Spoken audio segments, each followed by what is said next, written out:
That's not the best lighting, is it? I can't really sit forward because then I'll look even stranger in this gym car park.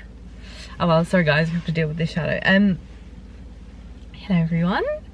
Long time no see. Yet again, I'm sorry. Do you know what it is? It's not that, well, to be honest, I often feel like I don't have much to say, but it's also, my self-esteem is just so low most of the time that I post something and I'm like, oh, no one cares, Sophie, what are you doing? And then that's why I'll go like 2 months without posting anything because I'm like, no one cares. And then I'll suddenly get this little urge to film something again. So apologies, I'm trying to get better. I wanted to start my video here because, how am I going to phrase this? Basically, I'm going to do a little moving series, as in moving house series. Now it feels a bit premature to be doing this because I don't have a house yet. I haven't bought a house, we're not moving. This is me and my boyfriend I'm talking about, but we are beginning the process. Well, actually we begun the process, it's almost 6 months ago now, because we did have an offer accepted on a flat not far from where I live now, but that fell through, and then we haven't really seen anything we've liked here since. The other issue is I live in the suburbs of London, which is ridiculously expensive, and for most first-time buyers on an average income, buying around here is really, it is in reach, but you have to compromise. So like, to get good value for money, I'd have to compromise on having a garden, let's say, which I don't want to do because I want Evie to have a garden. Obviously I'd like a garden as well, but I just don't think it's fair for Evie to have grown up in a house with a garden and then me move her into a top floor flat where she's suddenly restricted and can't just go out, you know, when she wants. That's like a definite for me. I have to have a garden, and then, but that just pushes the price up for things, and then that limits us because then we can only look at ground floor flats, and like that's very specific. And to be honest, and this is where I'm getting to on this long tangent, is I'm not even bothered about living where I live now. Like, I love my hometown, I'll always love it, it will always have a special place in my heart. I love London, and yes, I've probably taken for granted the fact that I've lived literally 10 miles from central London for the last 25 years. I have taken that for granted, but I do appreciate it really. And people probably scream at me like, what are you talking about? But London really doesn't bother me. Like, it's probably because I have grown up so close to it. I'm not bothered about staying here. I now don't need to stay here anyway because my job's not a 5-day-a-week in the office job. I don't know what it's gonna be, but it's not that. And yeah, I like going into London, but I don't need to live near it to go and visit it. So to me, it's not worth staying near London where the prices are extortionate of properties. So, and this is a little bit out of the M25, shall we say, this is still an idea, and this is the reason I'm starting this now, is because our focus has shifted to moving to York. Now, that sounds a bit strange considering I live in southeast London at the moment and I don't actually have any connections to York, aside from the fact that my boyfriend, who's in the army, that was his first posting and he was there for 3 years. So I visited him throughout that time, been to York many a time, and we've been back there like for holidays as well, and I just love it. It's a beautiful city. It's got an almost, well, I was gonna say mini London feel, but that's completely wrong. But it's like, it's a bustling place, so it has that sort of, you know, atmosphere of London. It's got really great bars and pubs. It was just voted #1 for best night out in the UK because of the amount of bars and pubs it has and the good quality and the decent prices. So, I mean, come on. And the #1 factor being it's so much cheaper than here. So let's just say, I'm gonna give a ballpark, we're looking at a 300 grand property. If I'm looking here, I'll be lucky to get a 2-bedroom flat. Seriously lucky to get that without a garden and 1 bathroom and very small. But if I look at York, I can get a 3-bedroom, 4-bedroom, even 5-bedroom house. It's just ridiculous. Or a really, really nice apartment if I wanted to go down that route.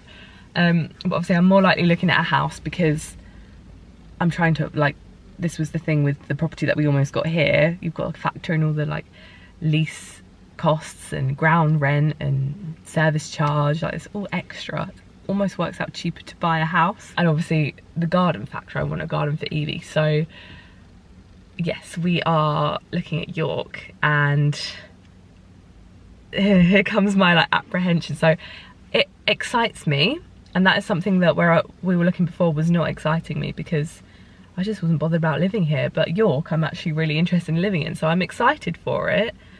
But there's a real bubbling of apprehension, anxiety, sadness, and I've discussed it at therapy a lot, like a lot. It's come up because it's such a like prominent thing in my life right now. And I don't know if anyone else will relate, but I've been saying in therapy, like, I'm so what's the word, like I'm almost so scared to leave my home. And I was having this anyway, even when I was just going to be moving 15 minutes away. It's not because I'm super tied to my house, like the physical building, and it's not because I'm worried about living away from my mum or anything, because I went to uni and I've done that. It's just, this is what I don't know what it is. At uni? At therapy, we've sort of settled on the fact that it might be to do with my dad. Like, that house holds all my memories with my dad in it, and feels like leaving it behind will be like leaving him behind. So I don't know if it's that, or I'm just a real like creature comfort, what's the word, what's the saying, something of creature of habit, and I just, the thought of, you know, completely upping and leaving somewhere I'm so familiar with freaks me out. I did have that with uni, definitely. When I first moved to uni, I was like, what the is going on? Like, where am I? But this is slightly different. It's not like I'm moving to somewhere I don't know with people I don't know. Like, this would be moving to a city I know quite well with my boyfriend, who I know pretty well. But yeah, I'm terrified, essentially, is what I'm gonna like stop rambling. But it terrifies me. It excites me and it terrifies me, but I think, isn't that meant to be a good thing? If something both excites you and terrifies you, then it's the right decision. Am I right? Anyway, the reason, let's circle back and actually like get on with our lives. The reason I wanted to do the intro now is because today's Tuesday, and on Thursday I'm going to York to look at areas that we could potentially live in. So this is why I'm starting this now, because this could well be the very start of this moving process. My heart's just gone up about 10,000 beats per minute. But yes, I thought it'd be good to start documenting it from now.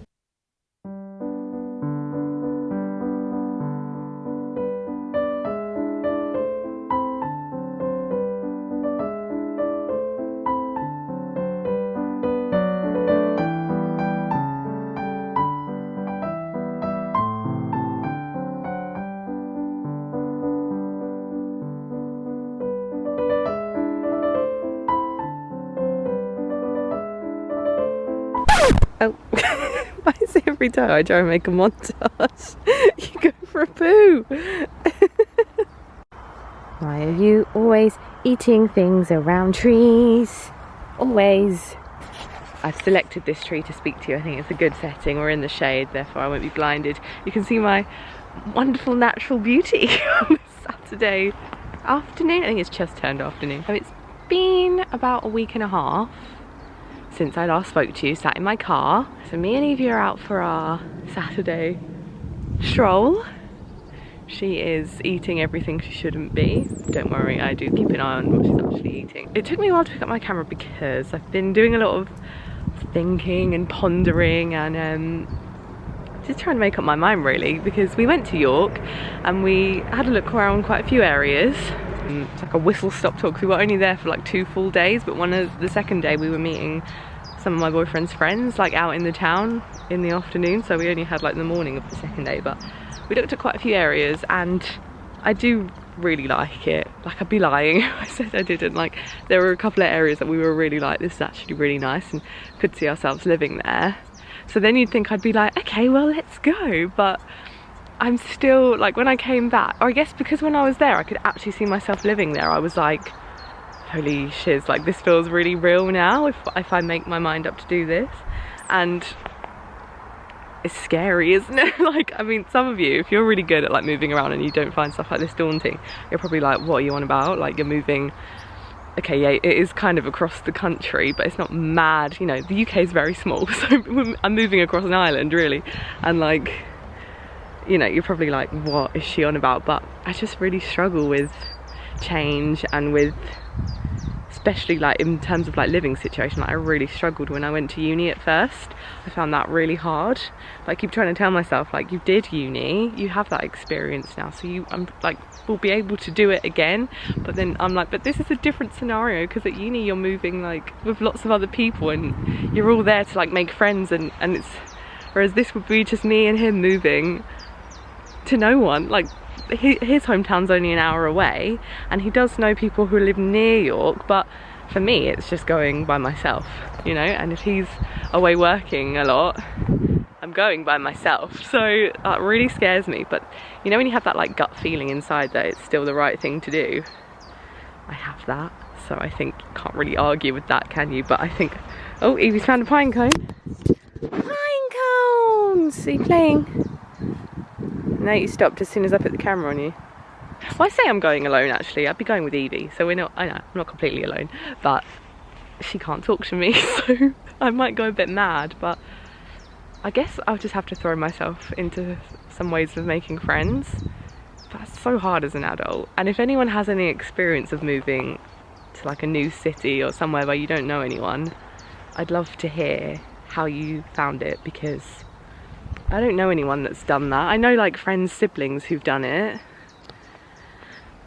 and like I've known like success stories and not success stories, so I guess it can go either way. But I don't know anyone properly, like personally, who's done it, so I'd love to hear if anyone has any experience and advice and anything like that, because I'm kind of just throwing myself into the deep end. But then I feel like you have to do that sometimes, and like I keep thinking, if I don't go, really the alternative is to stay where I am or like move slightly further south, but I don't fancy that.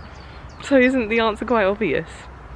I don't know. I'm in quite good timing because I've got 2 weeks off therapy because my therapist has gone to Panama, which is lovely. So I was like, oh, hopefully I'll have lots to tell you when you're back, because while she's been away I've gone to York and I'm hoping to like have my decision made and have told people by the time I next see her, because I think it would all like tie in nicely, because I'm coming to the end of therapy actually. Like, we've already arranged my last 2 sessions.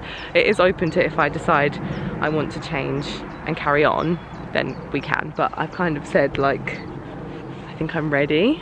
Like, there's not really much else I can discuss with her apart from going on a loop about all the same things, so I think I've got the tools really to cope without her now. But she was like, if you ever want to just have like a one-off session, just phone me and we can do that. And I was like, thank you, I will, because I love her. I'm gonna be really upset when I say goodbye to her. And it's like, it's one of the things we've been discussing, like I'm really bad with change and moving really is daunting to me. But so she was like, I wouldn't advise you just ending therapy like that, because we know your history with change. And I was like, that's a good point.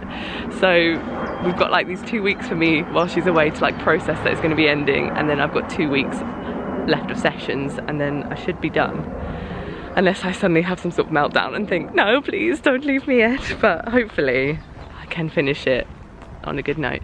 So I know like it's not a linear thing, but I would love to just finish it on like, yes, I'm going to move to York, done, you know, like, because that's been one of the main points of discussion in the whole like almost 6 months that I've done therapy, which is mad that it's been that long. So yeah, I'm gonna stop rambling now, but I would just love to hear anyone's experience if you have any. Thanks. Just gonna show you how good her take a bow training has come on. Evie, can you just come here? Okay, oh no, you oh can you stand? Okay, can you just back up a bit? We haven't taught you back up a bit, but okay, ready? No, stand. You're very good. Come here, right, wait. And take a bow. Yeah, good girl. She's got it. So the next one we're trying to teach is, her between. Like, I'll be standing and she'll like run and sit between my legs, if anyone knows what I'm talking about.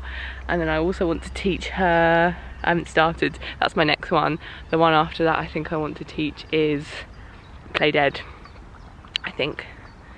So yes, her repertoire's expanding. You playing with a stick? She knows what a stick is. You got a stick? Watch the tail. Whee. Where's the stick? Evie, get the stick. Just run away from your stick. Oh, she found one. Yay! Clever! Did you find a stick? This is like classic Evie. She brings it half away and then gets distracted. What are you eating now? Oh God. What are you chomping on? Well, now what is that? Honestly, this dog mothering is a full-time job, isn't it? Evie, leave that please. It looks dangerous. No, no, no, no. I retrieved whatever that was from her. Here's for your swap. A ball. Want me to throw it?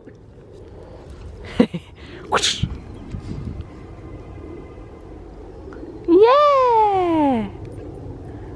God, sorry. I hate like my... Oh, now's your original... Oh! Sorry about the voice. You know, like when you talk to babies or animals, your voice just does that thing. Talk to animals as if we're all walking around talking to animals. Just me? Okay. But I realised actually, it's only about 20 minutes after I last spoke to you about my fears. Like, I kind of glazed over. I'm like, oh yeah, you know, it's because I'm a bit scared of change because when my dad passed away, it wasn't the best, obviously. But it's kind of like a bit more in depth than that. Like, yes, that is definitely a factor. I'm just bad with change, probably because of that, or that's one of the things. But also, like, I guess from his death, I'm very aware, and I've discussed this before about being so aware of time and time passing, and I'm very aware that if I move away, I'm going to be missing out on a lot of time with people, you know, so that concerns me. And I don't know, I just have this weird thing where I see my life like accelerated, so I always think like of me going to York, but like I don't think of the immediate... Sorry, I keep thinking someone's coming. There's like a path right there.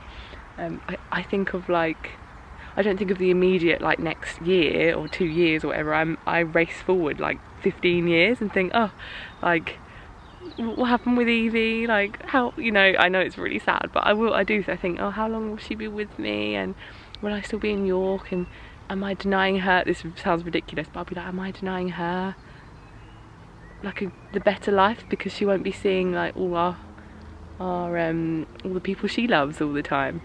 I know she's a dog, I know that's a bit ridiculous, but that is how my mind works. Like, I just worry about everything and everyone. And this is even to the point, like, did I discuss this in the car? I don't know, but like, even before I go away, I worry about Evie. Like, I think, oh my God, you know, she only has a short life and I'm going away for 3 days, a week, whatever it is, and that's like 3 days less time with her or a week less time with her out of her short little life. I know it's a really weird way to think, but that is just how my mind works, and I'm trying to work on that because it's not very helpful. And now she's digging a hole. 1 second. I had to stop Evie digging, but I think I got caught vlogging by this old couple I know that walk their dog called Sid, who is the loveliest little thing. She's a jackapoo. I think they saw me and they're probably like, what the hell is she doing? And I was like, hello. Also, I discovered this isn't a stick, this is a piece of foam. Okay. Yeah, so that's how my mind works. So if you like apply that to me going to York, I'll just be thinking, oh, how many like I'm missing out on this amount of time with my mum, or this amount of time with my friends, or it's just how my mind works. I think I'm just very aware of time. I'm trying to work on that, because I know it's just a fact of life. Like, I'm missing out on time with people right now, you know, like I can't help that. That is part of it, because obviously going to York I'll be spending even less time with people, and I have a bit of guilt about that. Like, I feel guilty, like it's just me and my mum at home, and I feel guilty about leaving her, even though I know like I can't live with her forever. Yeah, so there's a lot to it, and other more practical things like I have to think about still getting to London sometimes for work. It won't be very often, but you know, it's still a much longer commute than I have now. I'm very good at dithering, if you haven't been able to tell. Like, this has been on my mind for a long time, but I think therapy has definitely helped me sort of get my mind a bit more in order. Which loops nicely around to the fact that I made that vlog back in November saying, trying to sort my life out, and that was that I actually came for a walk here in that vlog, and now I'm back here almost like I'm sorting my life out, so I'm trying, kind of. It's quite a little, we're almost full circle. I'd say we have a little bit more to go. Ow, I just punched myself. Maybe that was like a symbolism of like, it's gonna punch me in the face, this change. And now Evie's got another bit of bloody plastic. Evie, can you leave it? Can you drop it? Oh wow, good girl. It's the promise of a treat, that's why. Can you sit? You're very good. Super good. Don't knock it. No, come this side. Evie, where's your ball? Come on. Oh, she jumped.